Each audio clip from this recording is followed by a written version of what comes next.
वैकुंठ का शाब्दिक अर्थ है जहां कुंठा न हो। कुंठा यानी निष्क्रियता, अकर्मण्यता, निराशा, हताशा, आलस्य और दरिद्रता। इसका मतलब यह हुआ कि वैकुंठ धाम ऐसा स्थान है जहां कर्महीनता नहीं है, निष्क्रियता नहीं है। कहते हैं कि मरने के बाद पुण्य कर्म करने वाले लोग स्वर्ग या वैकुंठ जाते हैं। हालांकि वेद यह नहीं कहते हैं कि मरने के बाद लोग स्वर्ग या वैकुंठ जाते हैं। वेदों में मरने के बाद की गतियों के बारे में उल्लेख मिलता है और मोक्ष क्या होता है इस पर ही ज्यादा चर्चा है। खैर, हम आपको पुराणों की धारणा अनुसार बताना चाहेंगे कि वैकुंठ धाम कहाँ है और वह कैसा है। वैकुंठ धाम कहाँ है? हिंदू धर्म के अनुसार कैलाश पर महादेव ब्रह्मलोक में ब्रह्मदेव बसते हैं। उसी तरह भगवान विष्णु का निवास वैकुंठ में बताया गया है। वैकुंठ लोक की स्थिति 3 जगह बताई गई है: धरती पर, समुद्र में और स्वर्ग के ऊपर। वैकुंठ को विष्णुलोक और वैकुंठ सागर भी कहते हैं। भगवान श्री कृष्ण के बाद इसे गोलोक भी कहने लगे। चूंकि श्री कृष्ण और विष्णु एक ही हैं, इसीलिए श्री कृष्ण के निवास स्थान को भी वैकुंठ कहा जाता है। पहला वैकुंठ धाम। धरती पर बद्रीनाथ, जगन्नाथ और द्वारिकापुरी को भी वैकुंठ धाम कहा जाता है। चारों धामों में सर्वश्रेष्ठ हिंदुओं का सबसे पावन तीर्थ बद्रीनाथ नर और नारायण पर्वत श्रृंखलाओं से घिरा अलकनंदा नदी के बाएं तट पर नीलकंठ पर्वत श्रृंखला की पृष्ठभूमि पर स्थित है।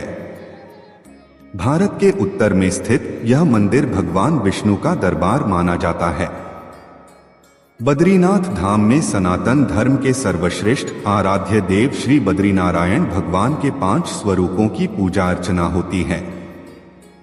विष्णु के इन 5 रूपों को पंच बद्री के नाम से जाना जाता है: श्री विशाल बद्री, श्री योगध्यान बद्री, श्री भविष्य बद्री, श्री वृद्ध बद्री और श्री आदि बद्री। बद्रीनाथ के अलावा द्वारिका और जगन्नाथपुरी को भी वैकुंठ धाम कहा जाता है। कहते हैं कि सतयुग में बद्रीनाथ धाम की स्थापना नारायण ने की थी। त्रेतायुग में रामेश्वरम की स्थापना स्वयं भगवान श्री राम ने की थी। द्वापर युग में द्वारिका धाम की स्थापना योगीश्वर श्री कृष्ण ने की और कलयुग में जगन्नाथ धाम को ही वैकुंठ कहा जाता है। पुराणों में धरती के वैकुंठ के नाम से अंकित जगन्नाथपुरी का मंदिर समस्त दुनिया में प्रसिद्ध है। ब्रह्मा और स्कंद पुराण के अनुसार पुरी में भगवान विष्णु ने पुरुषोत्तम नीलमाधव के रूप में अवतार लिया था। दूसरा वैकुंठ धाम। दूसरे वैकुंठ की स्थिति धरती के बाहर बताई गई है। इसे ब्रह्मांड से बाहर और तीनों लोकों से ऊपर बताया गया है। यह धाम दिखाई देने वाली प्रकृति से 3 गुना बड़ा है। इसकी देखरेख के लिए भगवान के 96 करोड़ पार्षद तैनात हैं। हमारी प्रकृति से मुक्त होने वाली हर जीवात्मा इसी परमधाम में शंख, चक्र, गदा और पद्म के साथ प्रविष्ट होती है। वहां से वह जीवात्मा फिर कभी भी वापस नहीं होती। यहाँ श्री विष्णु अपनी 4 पटरानियों श्रीदेवी, भूदेवी, नीला और महालक्ष्मी के साथ निवास करते हैं।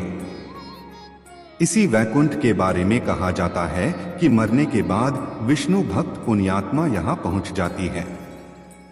पुराणों के अनुसार इस वैकुंठ की स्थिति हमारे ब्रह्मांड के परे है।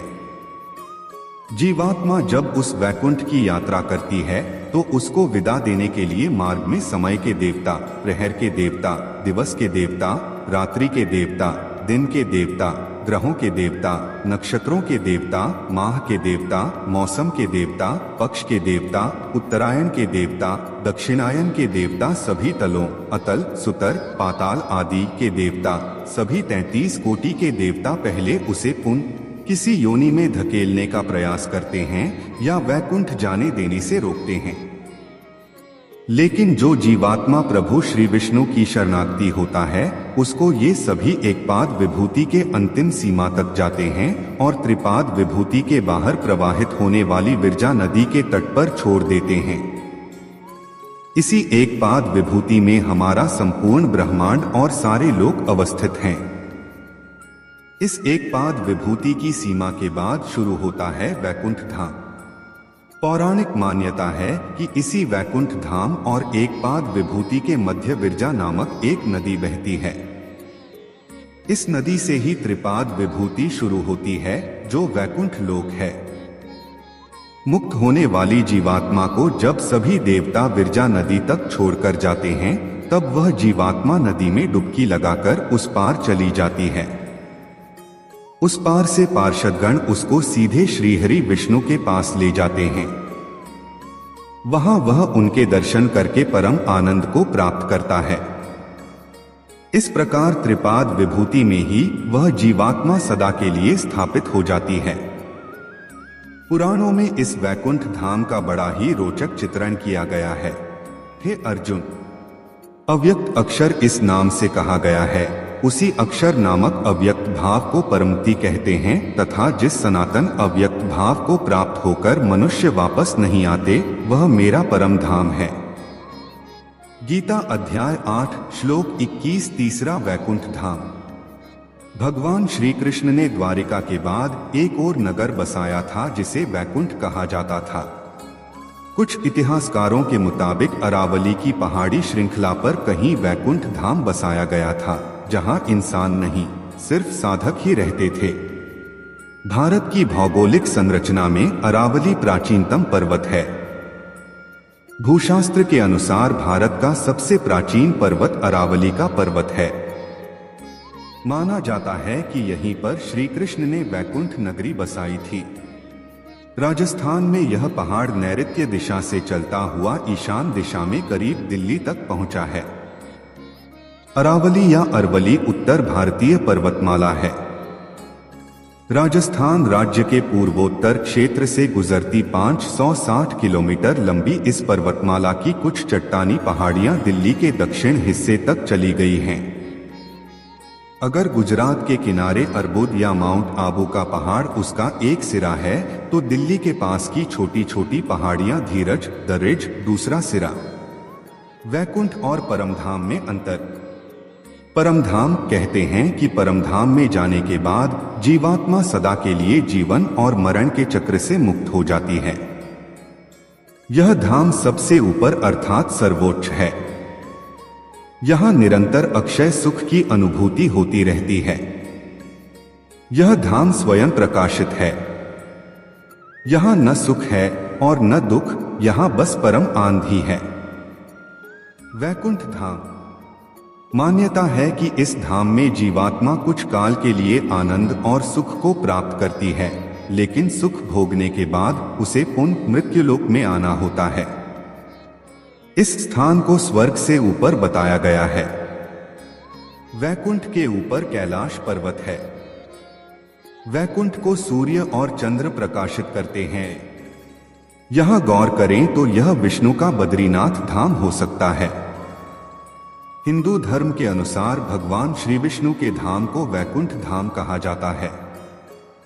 आपने 4 धामों के नाम तो सुने ही होंगे, बद्रीनाथ, द्वारिका, जगन्नाथ और रामेश्वरम। इसमें से बद्रीनाथ धाम भगवान विष्णु का धाम है। मान्यता के अनुसार इसे भी वैकुंठ कहा जाता है। यह जगत पालक भगवान विष्णु का वास होकर पुण्य, सुख और शांति का लोक है। अर्जुन, जिस परम पद को प्राप्त होकर मनुष्य लौटकर संसार में नहीं आते, उस स्वयं प्रकाश परम पद को न सूर्य प्रकाशित कर सकता है, न चंद्रमा और न अग्नि ही, वही मेरा परम धाम है। गीता अध्याय 15 श्लोक 6। हे अर्जुन, ब्रह्मलोक सहित सभी लोक पुनरावर्ती हैं, परंतु हे कुंती पुत्र, मुझको प्राप्त होकर पुनर्जन्म नहीं होता, क्योंकि मैं कालातीत हूं और ये सब ब्रह्मादि के लोक काल द्वारा सीमित होने से अनित्य हैं। गीता अध्याय 8 श्लोक 16।